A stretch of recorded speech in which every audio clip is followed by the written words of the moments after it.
CCI cotton corporation of India में junior commercial executive की vacancy आप सभी ने देखी भी होगी। 81 वैकेंसी 2020 में इसके पहले जो रिक्रूटमेंट आई थी, और प्रीवियस ईयर पेपर भी मैंने टेलीग्राम ग्रुप में मैं डाल दिया है, ठीक है। लेकिन सबसे पहली बात कि यहाँ पर जो सैलरी के बारे में बात करते हैं कि भाई जूनियर कमर्शियल एग्जीक्यूटिव की सैलरी क्या रहती है।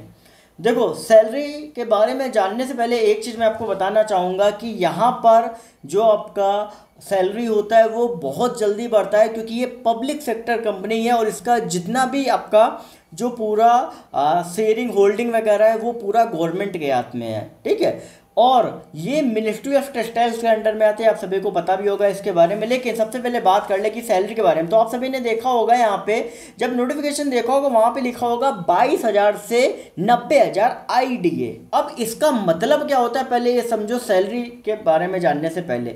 22,000 इनिशियल जो होता है वो होता है आपका स्टार्टिंग इनिशियल बेसिक पे। लास्ट के 90,000 जो है वो आपका एक क्राइटेरिया है कि भाई इस स्टेज में आप ज्वाइन कर रहे हो, अगर कुछ भी नहीं करते तो यहाँ तक पूरा आप जाओगे।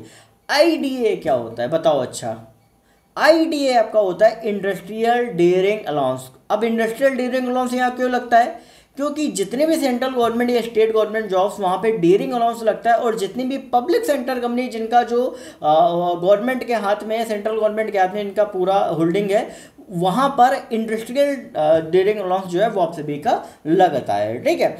अब यहाँ पे बात कर लेते हैं कि भाई सैलरी किस तरीके से आपकी रहती है। तो आपने देखा जिस हिसाब से बेसिक पे जो है वो आपका 22,000 है, ठीक है। अभी अगर हम बात कर लें, अभी करंट की सैलरी स्लिप तो मेरे पास नहीं है, बट लेकिन एक एम्प्लॉय की सैलरी स्लिप है जो ऑलरेडी 2016 वाले में एक सेलेक्ट हुआ था, जिसका जो ज्वाइनिंग है वो हुआ था लगभग 18 के स्टार्टिंग में आपका हुआ था। तो वहाँ पे अगर मैं बताऊँ तो उस एम्प्लॉय का अभी तक एक प्रमोशन हो चुका है, और अभी उसका जो करंट बेसिक पे है वो आपका 59,300 के करीब जो है वो उसका बेसिक पे अभी है।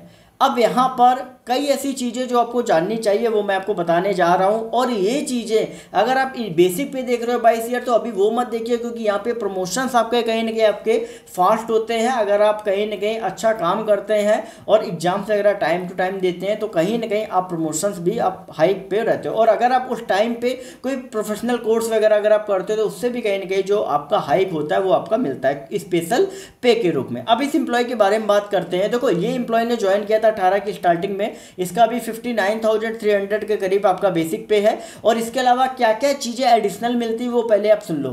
पहला होता है आपको कन्वेंस अलाउंस, जो कि सेंट्रल गवर्नमेंट में आपको ट्रैवलिंग अलाउंस बोला जाता है। दूसरा इंडस्ट्रियल डेयरिंग अलाउंस आपको मिलता है। तीसरा जो आपको मिलता है वो आपको दिया जाता है लोकेशन अलाउंस। अगर आपका रूरल एरिया में अगर आपकी पोस्टिंग, क्योंकि कॉटन की बात है तो एग्रीकल्चर से रिलेटेड आपकी डिग्री मांगी गई है, तो रूरल में भी आपका होगा। तो रूरल में है तो आपका अलग आपका अलाउंस मिलता है लोकेशन, अर्बन में है मेट्रो सिटी में तो वहाँ पे अलग मिलता है। इसके अलावा मेडिकल अलाउंस आपको यहाँ पे मिलता है, क्योंकि आपको CGHS वगैरह की फैसिलिटी आपको यहाँ पर नहीं मिलती। इसके अलावा आपको लर्निंग अलाउंस आपको अलग से दिया जाता है। फिर आपका DA अलग से मिलता है, लर्निंग अलाउंस पे आपको यहाँ पे मिलता है। और अदर जो आपको कूपन वगैरह कुछ ना कुछ मिलते हैं उसके लिए अलग से आपको वो पूरा मिलता है, क्योंकि वो भी कहीं ना कहीं आपका ऐड होता है, क्योंकि उनको आप क्लेम करते हो, ठीक है। पब्लिक सेक्टर कंपनी में ये सारी चीज़ें जो है वो आप सभी को दी जाती हैं। अब यहाँ पे इस एम्प्लॉय को क्या क्या दिया गया, क्या सैलरी है, तो यहाँ पर 59,300 उसका बेसिक पे है। डेयरिंग अलाउंस अभी के हिसाब से अगर आप देखोगे तो 11,224 रुपये जो है वो उसका डेयरिंग अलाउंस बना जाके। फिर इसके बाद कन्वेंस अलाउंस अगर आप देखोगे, कन्वेंस अलाउंस उसका 3,638 रुपये जो है वो उसका कन्वेंस अलाउंस उसका बना जाके।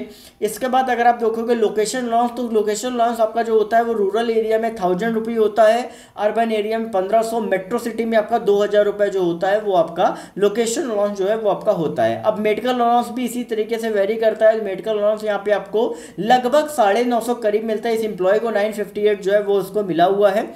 इसके अलावा एक स्पेशल पे आपको मिलता है, जो मैंने आपको बताया अगर आप डिग्री वगैरह लेते हो, एग्जाम वगैरह पास करते हो, वो आपका डिपेंड करता है। वो लगभग आपका इस एम्प्लॉय को 11,500 80 रुपये जो है वो आपको स्पेशल पे अलग से मिला हुआ है। इसके अलावा लर्निंग अलाउंस जो है वो आपको लगभग 700-800 करीब मिलता है, इसको 750 मिला हुआ है। इसके बाद आपका डीए मिलता है लर्निंग अलाउंस पे, जो इंडस्ट्रियल डीए उस टाइम पे होता है वो लगभग 100-200 रुपये डीए है। अभी इस एम्प्लॉय को 175 रुपये मिला हुआ है। अदर्स में कूपन वगैरह मिलते हैं तो 400-500 लगभग वो मान लो, इसको भी 350 रुपये वो, क्योंकि वो क्या होता है जब आप कूपन क्लेम करते हो तो नेक्स्ट उसमें आपका जुड़ के आता है, ठीक है। तो ग्रॉस अगर आप देखोगे लगभग आज से 5 साल बाद अगर आप अपना सैलरी देखोगे तो आपका जो ग्रॉस होता है वो लगभग 89,000 के करीब जो है वो बनता है। जैसे इस एम्प्लॉय का जो बन रहा है वो आपका 89,781 के करीब इसका बन रहा है। और अगर आप डिडक्शन से देखोगे तो यहाँ पे आपको रेगुलर जो डिडक्शंस होते हैं ईपीएफ का, एम्प्लॉय प्रोविडेंट फंड का होता है, फिर प्रोफेशनल टैक्स का होता है, और बाकी इनकम टैक्स वगैरह का जो आपका रहता है वो आपका रहता है, ठीक है। और ईपीएफ का आपको पता है जैसा एनपीएस जैसा बाकी अदर जगह पे होता है वैसा यहाँ पे भी आपका 10% बेसिक डीए मिला के होता है। फिर प्रोफेशनल टैक्स आपका 200 रुपये। आपको पता है कि जब आप किसी होम स्टेट से दूसरे स्टेट में जॉब करने जाते हो वहाँ पे साल का 2500 और हर महीने 200 और मार्च या फरवरी में 300 रुपये अलग से आपका कटता है। तो ऐसे मिला के अगर आप देखोगे तो लगभग 2500 रुपये जो आपका जो डिडक्शन होता है वो आपका कहीं ना कहीं आप सभी का कटता है सैलरी से, ठीक है, प्रोफेशनल टैक्स के रूप में। और अगर आप होम स्टेट में हो तो कोई दिक्कत नहीं, कुछ नहीं कटेगा। अगर आप यूनियन टेरिटरी में हो तो भी कुछ नहीं कटता है, ठीक है।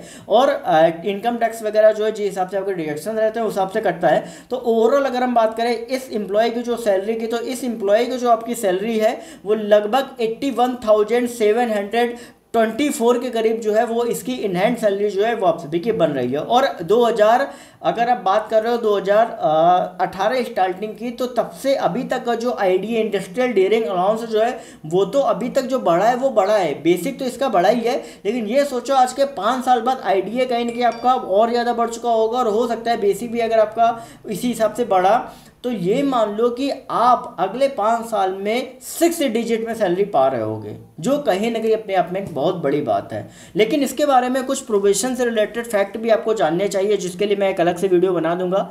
उसके लिए आपको चैनल को सब्सक्राइब करना है, बेल नोटिफिकेशन आइकन को ऑल पे करना है। जो भी आपको अपडेट रहेगी टाइम टू टाइम यहाँ पर मिलती रहेगी।